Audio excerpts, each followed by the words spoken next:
Peak Performance Coach AJ Madden here. Today we'll cover principle number 4, extreme time blocking. And this is from our 7 Principles of Time Mastery from 1% Warrior Leadership, available on Amazon and my website, coachajmadden.com. Let's jump right into principle number 4, extreme time blocking. Here's a quote from Russell Brunson. You will need to put up barriers to protect your time so you can serve more people.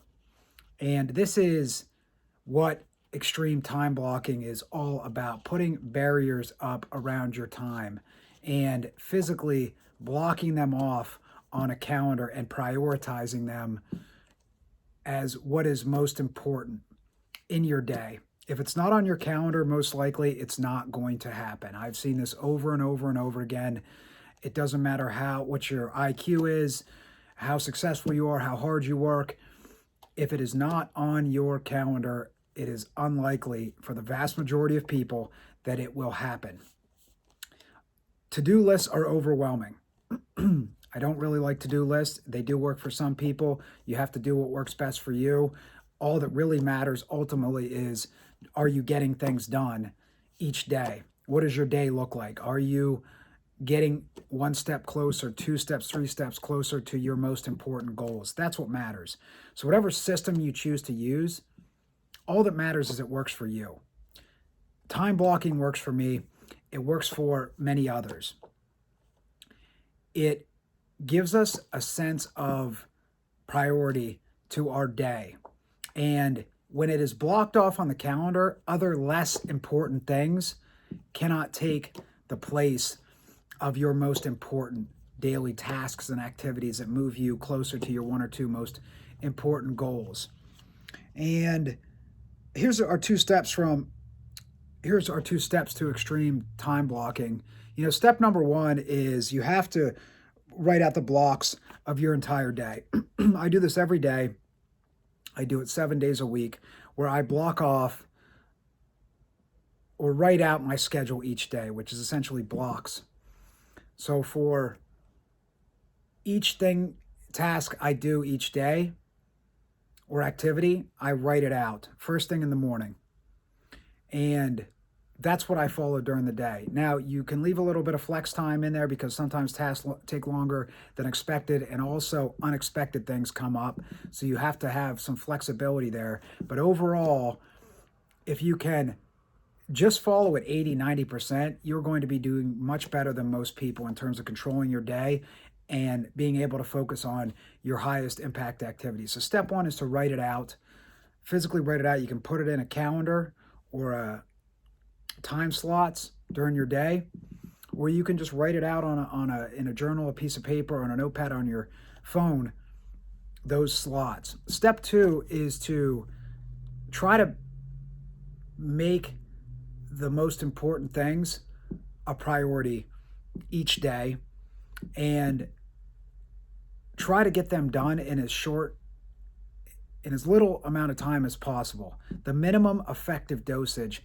that is necessary to get the task done, because it's not time spent. It's not how much time you put into something. It's what are the results that you are getting.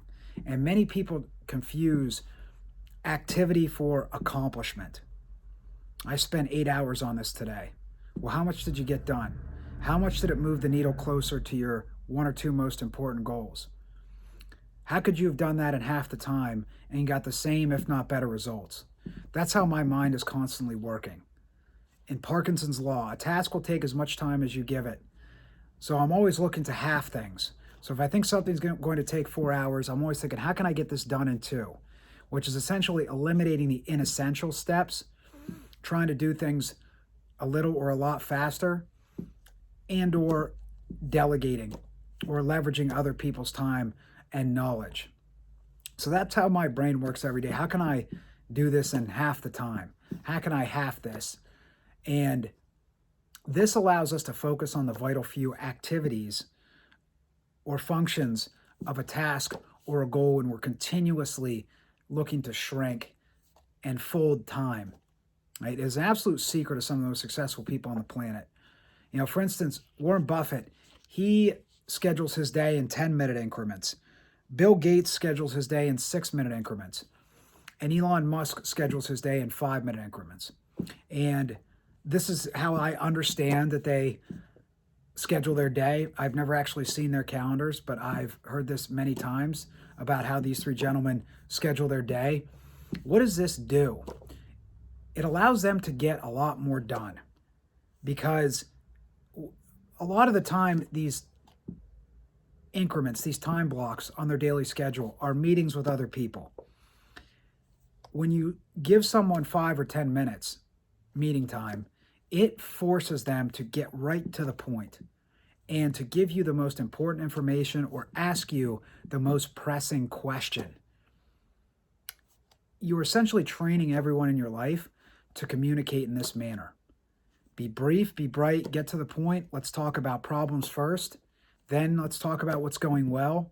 Bring me problems, not what's going great. Give me the bad news first. You probably heard that saying before. This is how the people who get the most done operate. They train everyone in their life, and they train themselves to communicate and respect time and value time much more than anyone else. Because, for instance, let's take Elon Musk or Bill Gates or Warren Buffett, three of the wealthiest individuals on the planet. And how do they get so much done? They don't have more hours in the day, and they don't have 100 times the IQ of anyone. How do they get so much done? Well, right here is one of the secrets. Right here is this folding time and getting things done, time blocking in tiny increments.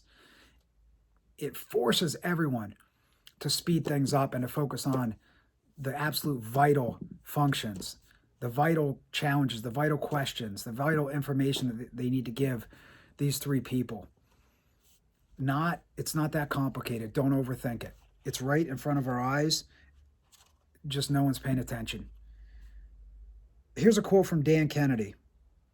A person who cannot keep appointments on time, cannot keep scheduled commitments, or cannot stick to a schedule cannot be trusted in either ways either. And I think this is one of the most important statements, not just in this chapter, but in this book. People who can't be on time, who can't keep scheduled commitments, that means they cancel at the last minute, and who don't stick to a schedule, can't be trusted in other ways. Eventually, they're going to let us down in some way. I see this over and over again. Sounds like a harsh statement. I am judging standards, not people.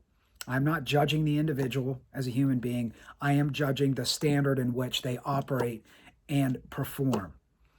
And my three standards that I try very hard to keep are be on time, be my word, which means do what I say I'm going to do, keep commitments. And number 3 is lock in. That means if I'm in a conversation, I don't want digital distractions. I don't want to have my cell phone out or be on a laptop, or I don't want people distractions or interruptions. I want to be locked in on the person who's in front of me or the meeting I'm in. Those are my 3 standards. And if you take those 3 standards and you think about those in terms of 100 people that you know, how many people out of 100 consistently keep those 3 standards? 1, maybe 2 at the most, where they are on time, they keep their word, and they are locked in on conversations. By doing this, this allows you to earn respect of others and eventually command respect. When you do these 3 things, these are just fundamental, foundational habits of respected and admired leaders. They show up on time, they do what they say they're going to do, and they lock in on the person or the task or the meeting that they are in. Just crucial. So I challenge you to rate yourself on a scale of 1 to 10 for those 3 standards. How good are you being on time consistently? How good are you at keeping your word, being your word, and doing what you say you're going to do? And how good are you at locking in and paying attention to the person that's right in front of you? Now take those 3 scores, and I challenge you for the next 30 to 90 days to focus on improving the one that you scored the lowest on. If you're consistently late, focus on that one for the next 30 to 90 days. If you don't keep your word, focus on that for the next 30 to 90 days. And if you get distracted by your cell phone, whether it's with your family, you're sitting at home with your family, or you are in a meeting or a one-on-one conversation, focus on that for the next 30 to 90 days. I guarantee your happiness, your success, and your respect and admiration of the people that you care about the most and your team members and or both will rise exponentially when you practice and you just improve one of those habits. Just one of those, let alone improving all three. If you found this video useful, please click like and subscribe. If you found it helpful, please share it with someone you believe who will also find it helpful. This is principle number 4, extreme time blocking, from 1% Warrior Leadership, available on Amazon and my website, coachajmadden.com. Please pick yourself up a copy if you would like to improve your leadership. This is 20 years of leadership experience poured into this one book. All the things I wish I would have known 20 years ago, I put into this book. And I know it'll help you improve your leadership. It's helped many people improve their leadership already. And I wish everyone success and happiness.